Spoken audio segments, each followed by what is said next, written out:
Last night I was watching videos of this girl eating chalk.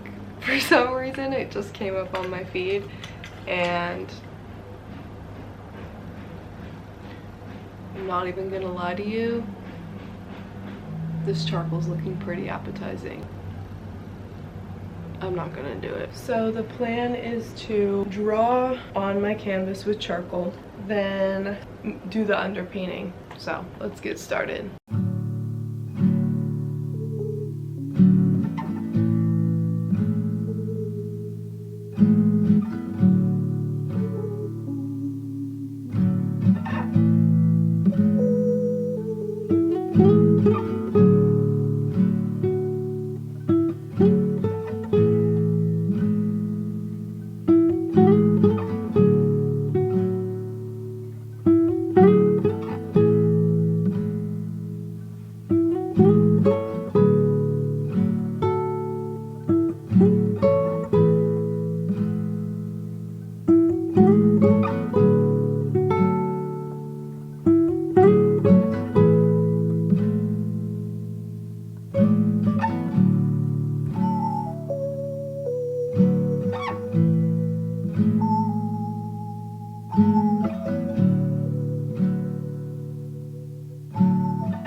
So I just wanted to talk about the image really quick because I really love it, and something about it really speaks to me.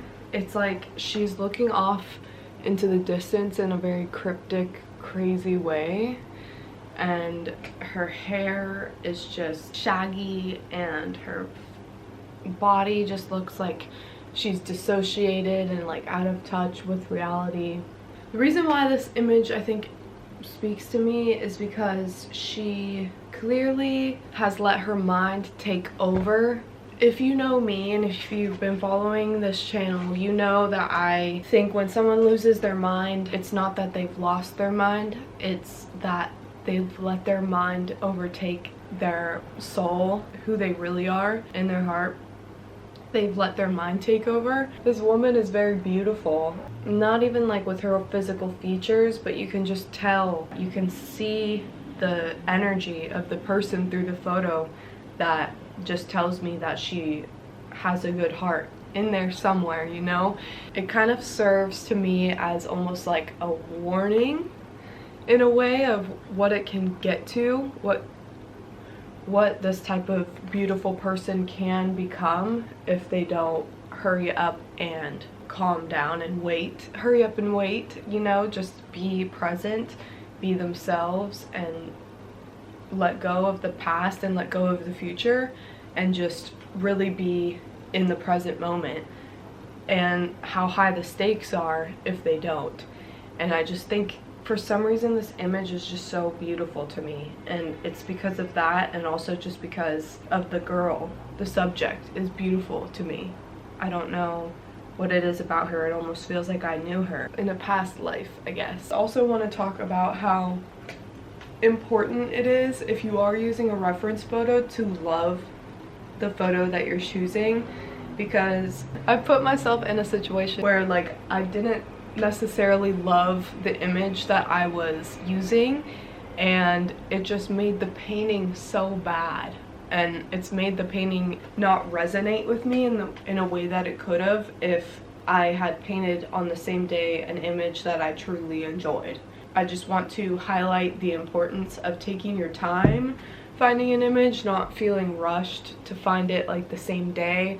I like to look for my reference photos like a week in advance or a few days in advance at the least, because if I'm looking for a photo same day with a blank canvas, I find that I force myself to pick an image and then I never actually end up liking it that much, and then I just end up hating, despising the product. I didn't like what I was doing from the start, you know, and yeah, that's something I learned from a lot of practice. I took a bit of a break and I'm done with the contour drawing on the canvas, but now I guess I am just going to be laying down the underpainting.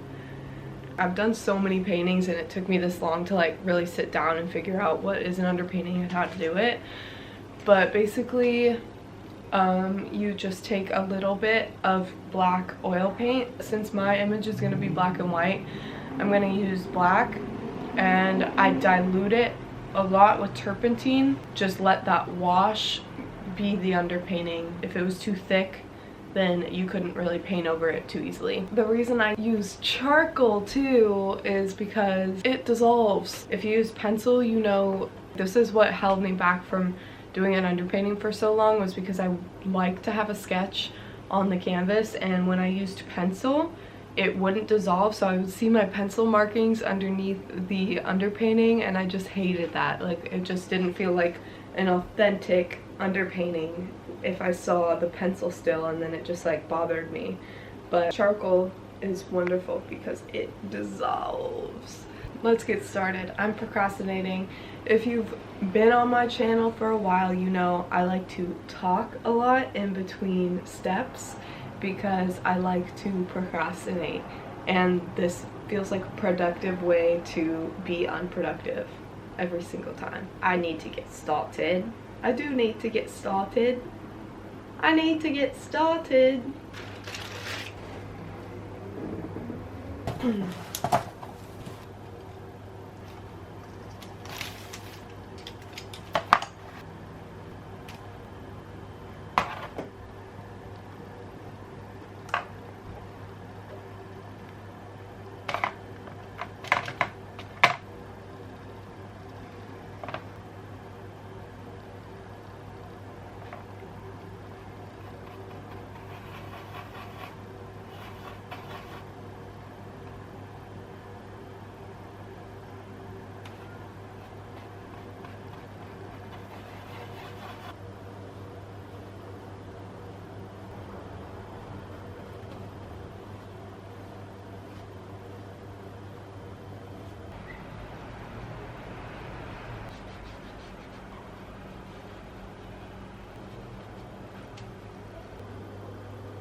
I was wondering why I felt dizzy and like kind of silly.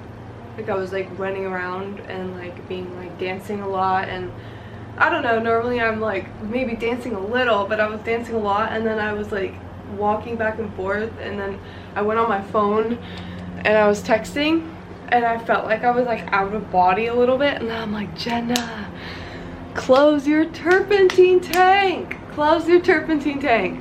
Closed my turpentine tank. Just a PSA for y'all, if you're gonna do turpentine, close the tank when you're not using it, because then the fumes go all through your apartment, and without proper ventilation, you get high off the turpentine.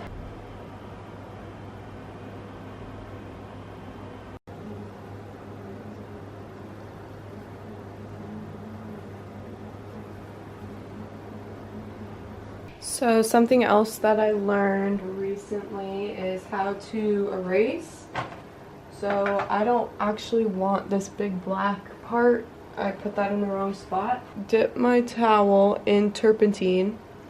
Boop, boop, dip, dip. Take it. It's all wet. And swipe.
Okay, so I officially finished the underpainting. I'm going to show you from different angles because I just feel like no matter the angle, it doesn't show what it actually looks like. Let's see.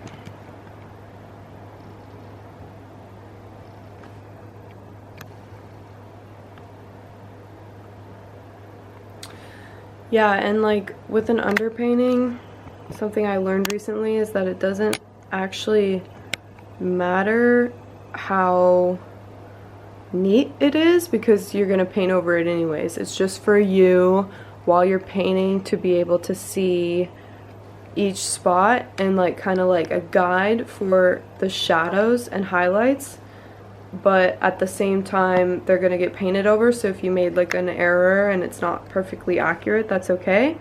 I just try to make mine look as accurate as possible because I find that it's easiest to make a mistake and fix it at this stage as opposed to like when the paint is thick and you realize like you made a mistake with the proportions. It just makes it way harder. So I just try to get it as accurate as possible at this stage so that, yeah, it doesn't mess up in the future. And I feel like the drawing just really helps the rest of the painting go smoothly. And yeah, you can tell when someone had a good drawing out the gate when they finish because it's like perfect proportions and there's nothing off, and yeah, whatever, you get it. But I really like it. The hand looks really black, which is fine. I just wanted to see like the lines and stuff, and I really like the way that the fabric turned out, and I really like her face too, and I just really see where it's going. So I am excited to show you the rest of the process. I am going to be working on the rest of the painting, like the second layer, the third layer, the whole week this week. I am really excited because I finished the underpainting, and for me that's the most difficult part, so the fact that it's done just is quite a relief. I am also really looking forward to the finished result because the way the underpainting looks, just I can see it in my mind's eye, you know, what it's gonna turn out like, and I just can't wait to see the finished result. This is actually only the second time I've ever actually done an underpainting and drawn with charcoal before just painting. Like I said before, I used to use pencil, and the only other time I did it was for this painting. This was actually a still life that I did, and it really helped me. Like, my paintings do not normally look this dimensional, so I am just very pleased with like the traditional practice of like how you're supposed to oil paint, because it actually works. Like, take it from me, I was pretty stubborn for a long time. I wanted to stick to my guns of like drawing with pencil, but sometimes it's good to branch out and learn the traditional ways and see if it can benefit you, as annoying as it may be, because you want to be your own artist. You don't want to take advice from other people, and I completely get that, but it does help, and I'm so excited to see how this painting behind me turns out. I'm obviously going to take you guys along with the entire process, so stay tuned for that. I love you guys, and thank you so much for supporting me. Thank you for commenting, thank you for liking it, thank you for subscribing to me.